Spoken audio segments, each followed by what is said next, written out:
I'm Coach DeMarco here with another episode of Focus. And if you loved the box series of baseline out of bounds plays that's already up on my YouTube channel, then you're gonna love what I have to share with you today.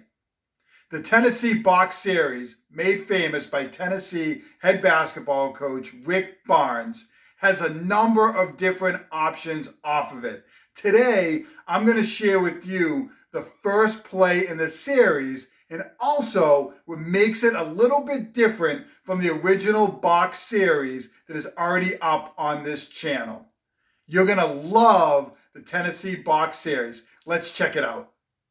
One of the things you're gonna notice right away between this series and the other box series is the spacing. We have our 5 and our 1 outside the 3-point line and our 2 and our 4 almost to the middle of the lane. In the original box series, we had a player on the block, player on the other low block, and then 2 players on the elbow.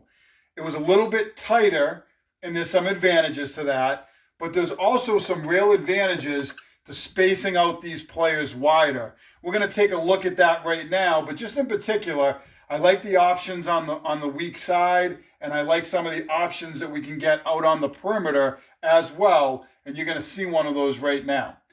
So as we get into Screen the Screener, Stagger, which is part of the Tennessee box series, the first thing we're going to see is a back screen from our 2 on our 4 who's going to cut down to the basket.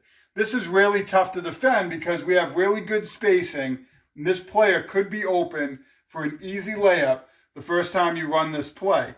Defenses are probably going to have to switch. If they fight through, it can be really tough for them to deal with. So they're probably going to switch, which is going to open up our second action.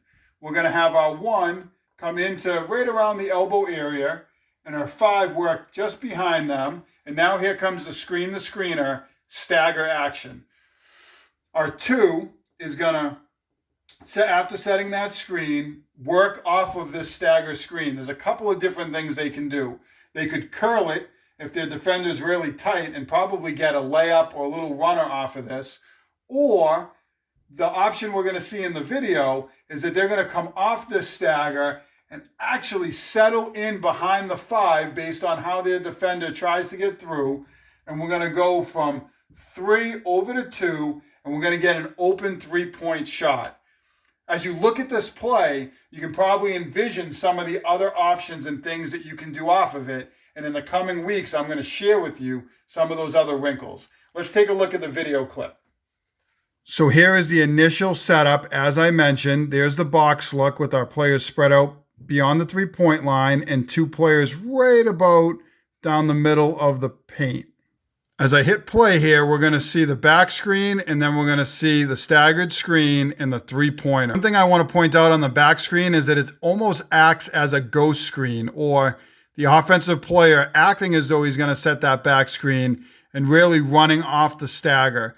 You could do it both ways. You could set the back screen and then have them come off the stagger, or you could do what Tennessee does here, which is a little bit of a ghost action off a staggered screen. One more time from the top.